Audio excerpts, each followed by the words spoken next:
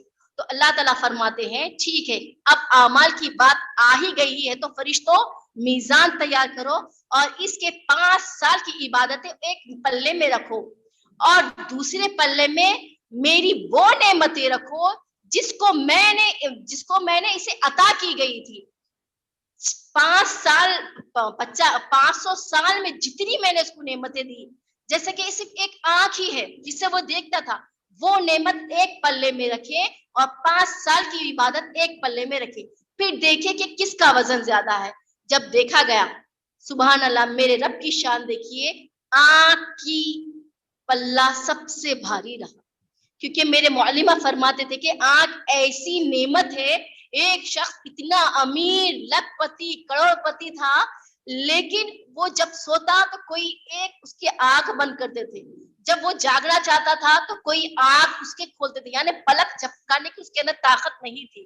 تو جب اس سے کہا گیا تمہیں اگر کوئی نعمت دی جائے تو تمہیں کیا چاہیے, تو وہ شخص کہنے لگا میرے پاس کوئی چیز کی کمی نہیں, مال و دولت ہر چیز ہے, لیکن میں یہ چاہتا ہوں کہ میرے اندر یہ طاقت آ جائے کہ میں اپنی مرضی سے پلک جھپکوں اور پلک کھولوں اور پلک بند کروں. آج ہم پلک جھپک رہے ہیں, کھول رہے ہیں, میرے رب کا شکر ہے, احسان عظیم ہے. یہ تو ایک آنکھ کی بات ہوئی, ایک آنکھ کی جب اللہ نے بات رکھی تو آنکھ کا پلہ سب سے بھاری ہو گیا. اب وہ عابد پریشان ہو گیا. اب فرماتے ہیں اللہ تعالیٰ, جب میں میری رحمت کی وجہ سے, اب میری عدل کی وجہ سے ہے, اب اس کو دوزخ میں لے جائے, اب اس کو دوزخ میں لے جائے. ازا ہو رہی ہے, ازا کا جواب دی.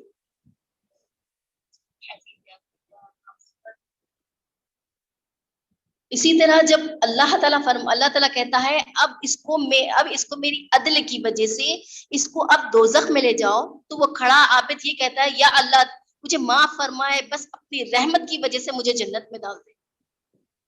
تو پھر فرشتے اس کو جنت میں ڈالتے ہیں. تو نبی کریم صلی اللہ علیہ وسلم فرماتے ہیں 500 سال کی عبادت کہاں اور ہماری معمولی سی عبادت کہاں ہے.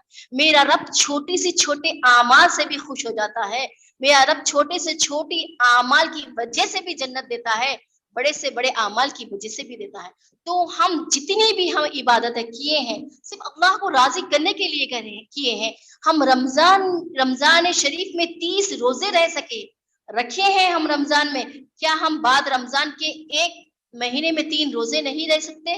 ہم رمضان میں 5 وقت کی نماز وقت پر پڑھے اور شوق خشوع و خضوع کے ساتھ پڑھے ہیں, تو کیا ہم فجر میں بھی نماز پڑھ سکتے ہیں؟ نہیں پڑھ سکتے ہیں؟ پڑھ سکتے ہیں. عشاء بھی پڑھ سکتے ہیں, ضرور پڑھ سکتے ہیں.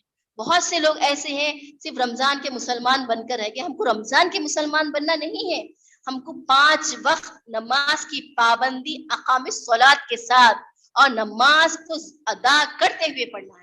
اور ہم رمضان میں اتنی حرام چیزوں سے بچے, جھوٹ چغلی شکایت سے بچے. ہم کیوں بچے؟ کیونکہ میرا رب مجھے دیکھ رہا ہے. تو کیا رمضان میں اللہ ہم کو دیکھ رہے تھے؟ رمضان کے بعد بھی اللہ ہم کو دیکھ رہے ہیں. تو رمضان میں ہم 30 روزے رہے, تو رمضان کے بعد ہم کو 3 روزے رہنا ہی ہے, تقوی حاصل کرنا ہی ہے. جب اللہ تعالیٰ ہم نماز کی پابندی کر رہے تھے, کیا تہجد پڑھ رہے تھے اور تراویح ادا کر رہے تھے, تو کیا ہم یہ 5 وقت کی نماز ہم پہ گرا گزرے گی؟ بالکل نہیں گزرے گی. اللہ کی محبت میں جھکیے. اللہ تعالیٰ فرما رہا ہے جو سجدے میں رہتا ہے, جو سجدے سے سر اٹھاتا ہے, یعنی جلسہ دونوں سجدوں کے درمیان جو جلسہ ہے, اللہ فرما رہا ہے میں اس سے گھٹنے کو گھٹنا لگا کر بیٹھ جاتا ہوں اور کہتا ہے اے میرے بندے جو مانگ, اب تو جو مانگے گا میں تجھے عطا کر دوں. لیکن ہمارے سجدے تو ایسے ہوتے ہیں, اللہ اکبر, ایک سجدہ کا مکمل ہی نہ ہوا دوسرا سجدہ شروع ہو جاتا. یہ واجبات ترک ہو رہا ہے. تو ہم کو جتنا ہو سکے, جیسا ہم رمضان میں بچے ہیں ویسا ہی ہم کو عام دنوں میں بچنا ہے, ویسے ہی نہیں, اس کے جیسی عبادت کرنا ہے اور اللہ کا تقرب, اللہ کا قرب حاصل کرنا ہے. اور رمضان کی جتنی ہماری عبادت ہوئی اس کو ضائع کرنا ہم کو نہیں ہے. وہ سب سے بڑا بیوقوف ہے جو اپنی عبادتوں کو ضائع کرتا ہے. دکھاوے کی عبادت، میں اتنا کر لیا نا بس ختم نہیں، ہم کو اور اس سے زیادہ عبادت کرنا ہے، اللہ کے قریب اور ہونا ہے، دعائیں کرنا ہے، گر گرانا ہے، ہم بھی نماز کے پابند بنیں گے، اپنے بچوں کو بھی نماز کے پابند بنائیں گے، اور صبر اور استقامت سے رہنا۔ صبر کے معنی یہ نہیں کہ کوئی مشکل آ گئی آپ پریشان ہو گئے اس پہ صبر کریں، نہیں، صبر کے 3 درجے ہیں، ایک